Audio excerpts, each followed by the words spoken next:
Under the cloud of the impeachment drama, Kenya has been guptied by Adani the way South Africa was state captured.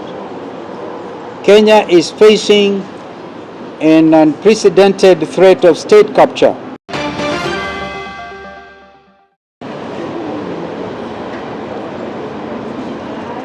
Today, October the 13th, 2024, it being a Sunday, and from here we propose to proceed straight to church.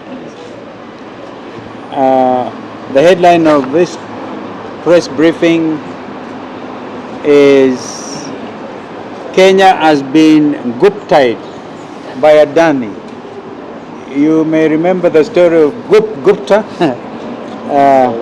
in South Africa. So we just say guptied by Adani. Good morning. This week, 73% of Kenyans, in an opinion poll, confirmed that the country was headed in the wrong direction. As the people's loyal opposition and the government in waiting, we want to confirm that indeed our beloved republic is on the wrong path. Under the cloud of the impeachment drama, Kenya has been guptied by Adani the way South Africa was state captured. Kenya is facing an unprecedented threat of state capture, where our key sectors, energy, transport to health, have seen multi-billion deals being granted by the broad-based government to one Adani in an opaque, non-competitive, and secretive manner. In the case of the Jomo Kenyatta International Airport, JKIA, this is a 236 billion 30-year deal, allegedly to upgrade the airport, which we have challenged in court. We will, on behalf of the people of Kenya, be appearing in court on October the 17th. 2 days ago, even with the overwhelming public resistance, the broad-based government went ahead to sign another 95 billion energy deal with the Kenya Electricity Transmission Company, KETRACO, and Adani for another 30 years. This will also not go unchallenged. In the healthcare sector, again against public outcry, the broad-based government signed another 104 billion deal for a defective SHIF system. Some people have called it Shakahola actually. That has exposed Kenyans to great suffering and even deaths. We reiterate our position that the impeachment drama was a smoke screen that was meant to divert the attention of Kenyans and provide cover for these multi-billion deals to be sealed by the broad-based government. We want to assure Kenyans that we will not allow our country to be auctioned by this broad-based regime. We shall fight in Parliament, we shall fight them in court, we shall fight them on the streets, but we will never surrender our country to these latter-day merchants of Venice. Ladies and gentlemen, our judiciary is also under attack. As our last line of defense, we urge them to continue being our shield and defender against an increasingly autocratic regime hell-bent on returning this country to the dark days of oppression. This overbearing executive has indeed captured Parliament. If that was not clear before, the impeachment events made it starkly so. Lastly, ladies and gentlemen, on the Independent Electoral Boundaries Commission IEBC selection panel, we will abide by the court ruling scheduled for tomorrow, October the 14th. We realize that time is extremely of the essence. We believe that the formation of an independent commission that has the trust of the people of Kenya is the most crucial cog that will help safeguard our democracy and to ensure that William Ruto and his team will never steal elections again. Thank you very much, and may God bless Kenya. It's cold out there. Yes. Please, a little come nearer maybe. Yes. The procedure that actually went on at the National Assembly. I just want to congratulate, I think, the 44, because our position as, and I think it's important for Kenyans to know that when Jubilee won their case in the Court of Appeal, Jubilee put together with Wiper, DAP, KANU, and others are actually, we're slightly more than ODM. It's important to recognize that. And even if, because that's a party position, it matters not whether individuals have been compromised or not. So we watched this debate, I personally watched it, and it was amazing, and it is clear that this was like a lynch mob. But there are 44 Kenyan leaders who stood firm and listened to the pulse and the aspirations of the Kenyan people. The issue here is not Gachagua. The issue is what you have just been talking about. That Gachagua is being used as a smokescreen.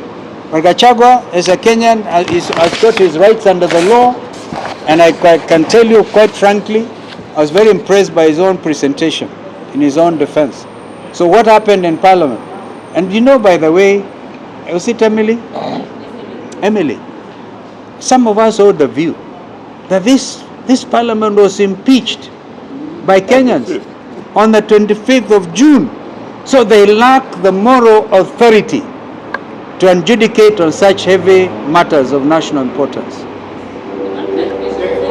just wanted to know your stand on the issue of shareholding. Are you advocating for the issue that No, I thought that the shareholding thing, my friend, the shareholding issue was very ably dealt with. I thought Gachagua produced documents, on what my friends who are originally with us, my friend Madividi and Weta, what they actually got, their share.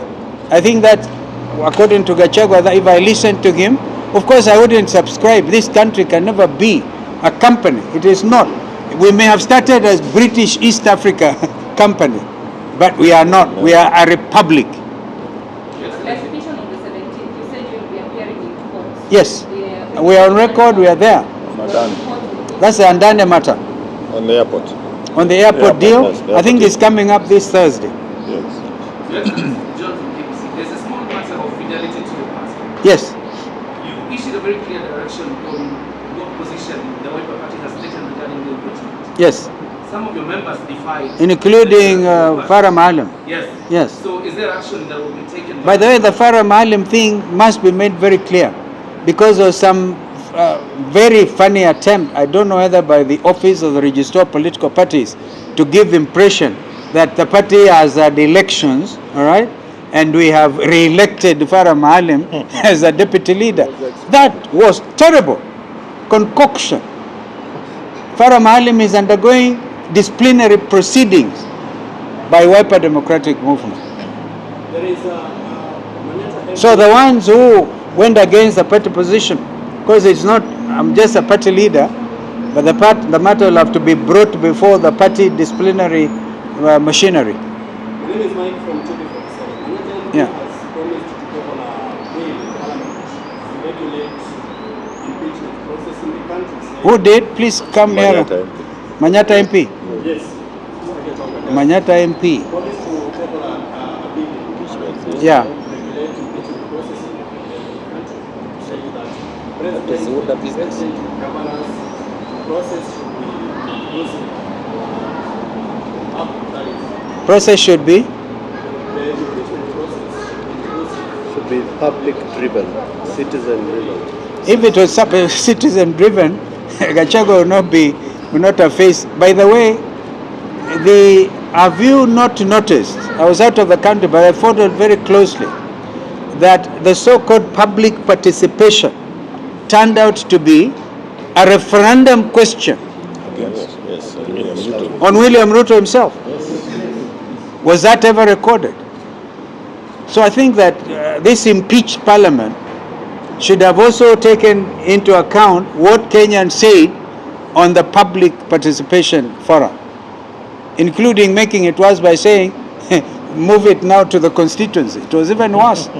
And is it the case that if leaders want to look at tomorrow and the future of our democracy and democratic conduct as a people, they better listen. They better listen, because I really pity members who can't even go and address their own constituents because they went completely opposite the expectations of their people. And people will deal with them. 2 years down the line is not very far. Last week you've been in Mount Kenya recently. Sorry? You have been in Mount Kenya recently, and you say you and DPK say Mount Kenya region? Yeah. Mount Kenya people. If Gachagua is impeached, are you welcoming him? No, I don't first of all want to anticipate anything. As I said, he has a right under the Constitution. I saw some weird argument by a former chairman of Let Him Remain Nameless of LSK, saying that he cannot go to the Supreme Court. That was terrible. Yeah, juries cannot talk that way. By the way, talk about Mount Kenya. Embu is part of Mount Kenya. Embu until recently was the headquarters of Eastern Province. Even now, some of these regional offices are there. So I'm really Mount Kenya, my friend. Okay. If you want to, I'm a part of that, because that's my provincial headquarters. So I don't. The rest of your question, I prefer not to deal with. Oh, thank you. Nashkuruni sana.